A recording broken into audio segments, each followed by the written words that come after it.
I'm noticing a lot of contractors, specifically subcontractors and smaller contractors, are losing a lot more proposals and are picking up a lot less work than they can do.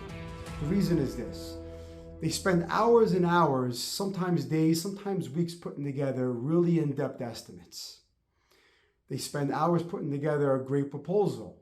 They have their scope laid out, they have their inclusions laid out, they have their exclusions laid out. They submit their proposal.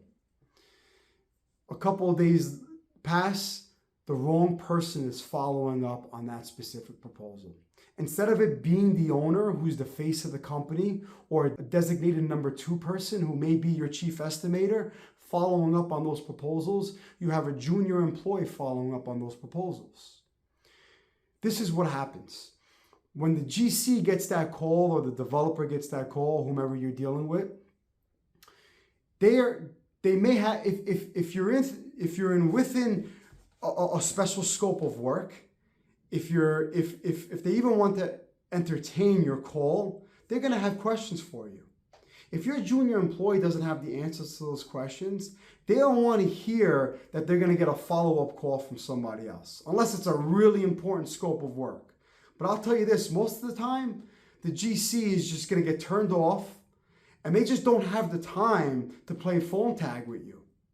So I'm finding that a lot of contractors, and the owners have even admitted to this as well, and the GCs have actually told the owners, the reason why we didn't give you the project is because nobody ever followed up with us when this person, who was a junior employee, called us up to see if our proposal was good. We told them that you were in the top 3, for example, but nobody ever followed up.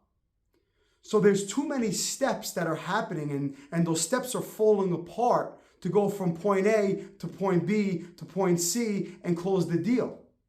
So instead of the owner or the number 2 person and within the organization following up on a proposal where they can close the deal right there and then by answering the critical questions that the GC and the developer is going to have, they make the junior person. And guess what happens? That junior person forgets because it's right before lunchtime, for example, and they forgot to tell the next person, the number 2 person, the owner, to follow up. Or they told the owner, and the owner is just so consumed in the day-to-day operations, or somebody was on vacation, whatever it may be, and they never followed up that day or the next day or 2 days later. This is a very common problem in the industry. And it's specifically a problem for smaller contractors who are still building their reputation, and the larger contractors still don't really understand who these people are. So 1, you should be sitting down with them in person and going over your proposal if you have that capability. That's not always the case. 2, the owner themselves should be following up on each of the proposals. And if you're a large enough company where you have a number 2 person, a number 3 person, at least have the number 2 or the number 3 person follow up on the proposal, who understands the scope of work, all the inclusions, all the exclusions, who can answer bond questions, who can answer insurance questions. So I'm finding a lot of contractors are losing a lot of bids because of this. I would love to know your thoughts.